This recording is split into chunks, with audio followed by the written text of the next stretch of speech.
It's the Tonight Show with Sammy G.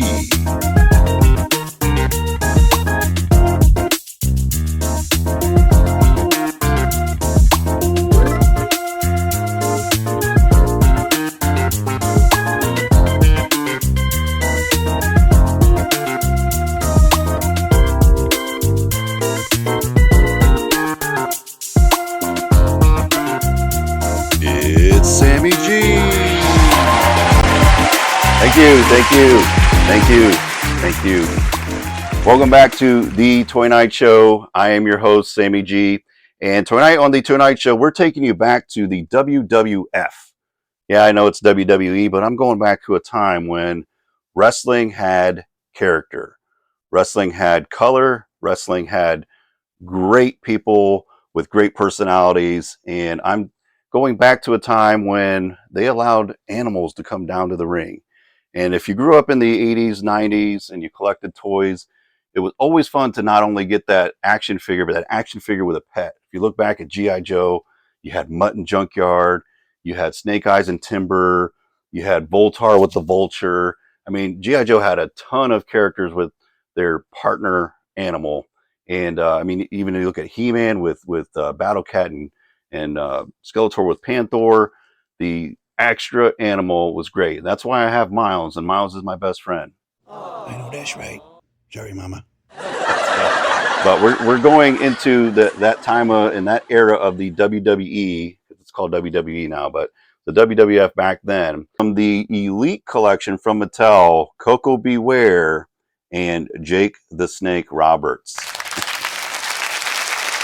But before we do that, take a look at this. You know, sometimes being an expert toy hunter, you know the tricks of the trade. You always look up.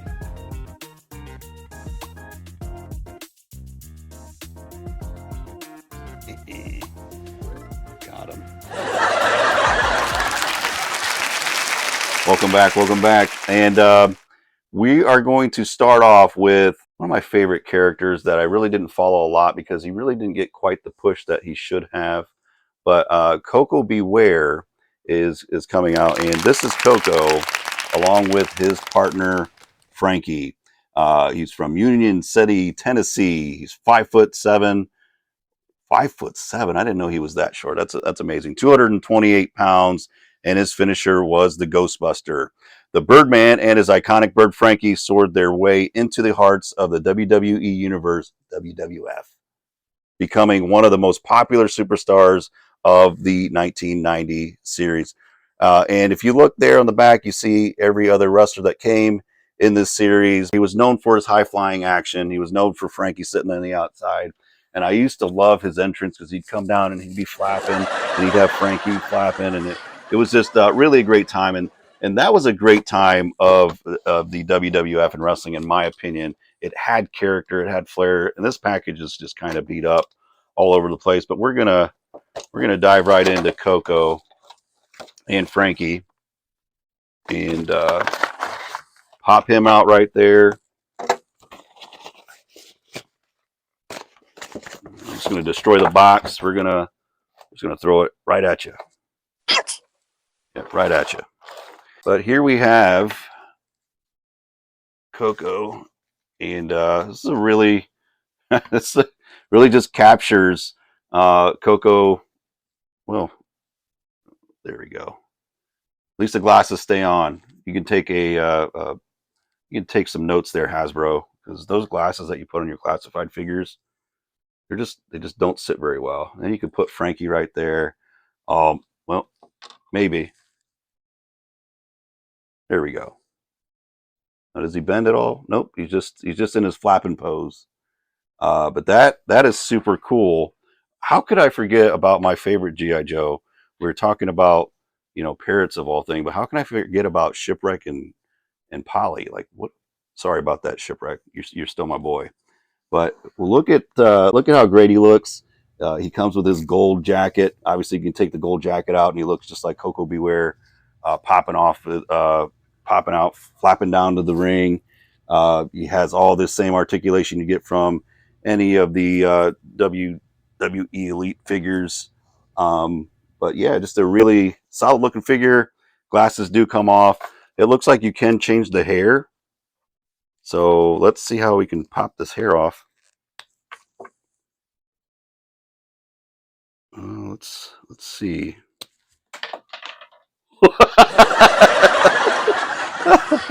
uh, uh,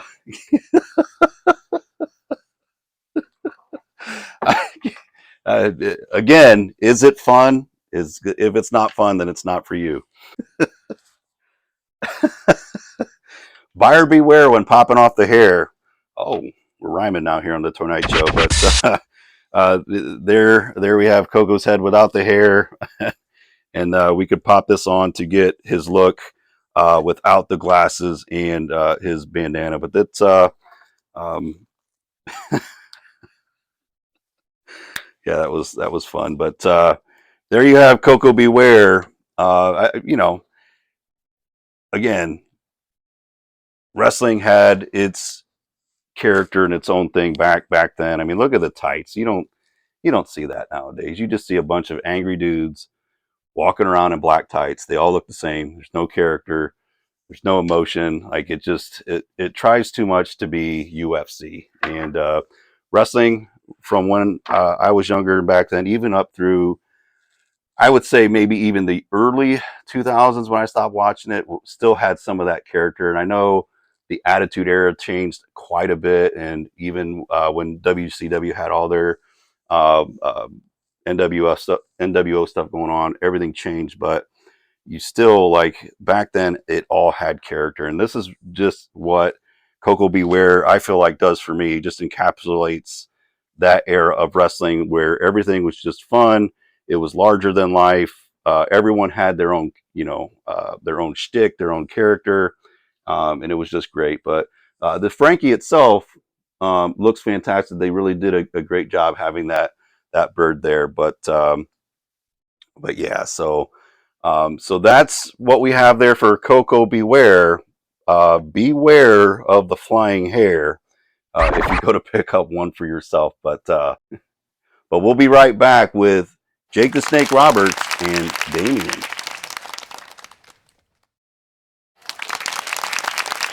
Welcome back, and we are back with another WWE WWF superstar that had his own character, and you knew uh, who he was because he was Jake the Snake, and obviously came with his own snake, Damien. Go back and watch Jake the Snake's career. So many entertaining matches where he bit Macho, or not, he didn't bite Macho Man, but Damien bit Macho Man, and how deathly afraid Andre the Giant was of the snake.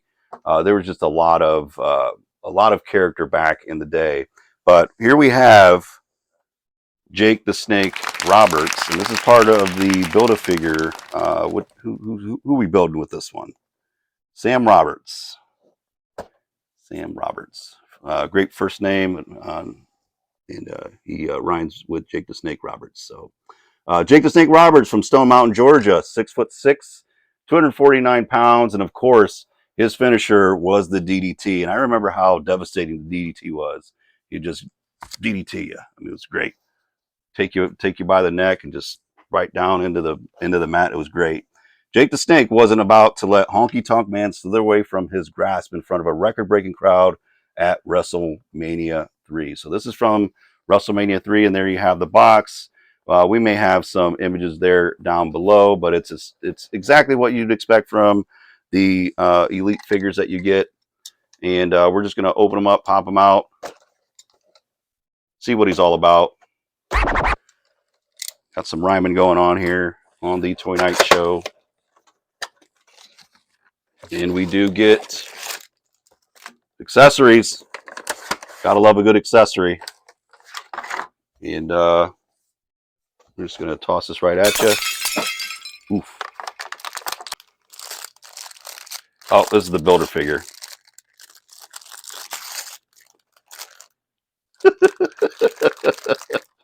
He just popped out. It's like he's in a body bag or something. It's just funny. It's like...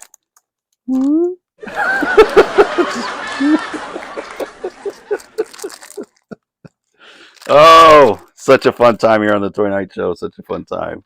And here's Jake the Snake. He kind of looks a little bit like Ravishing Rick Rude in the fact that he's just got he's just got this smile on his face there, just popping him out. It's just kind of funny because Jake the Snake for me, he's always had that sort of that scowl, that look. He was almost reminded me like he would fit in Tombstone. What a great movie Tombstone is! One of my favorite movies of all time. But he just yeah, he just I really wish they would have gave him a different look or maybe a different head. And I feel like he's coming out in another figure here pretty soon. That looks very similar. Ooh, we got Damien sitting there. Oh, and that's a really good looking snake there. He comes with two hands, and of course, I forgot to talk about Coco's hand in the last segment. He comes with hands as well, but these he's giving you the two double, the double guns, the bang bang. Got those two hands there. Very good version of Jake the Snake, albeit the face sculpt, but it really doesn't do it for me.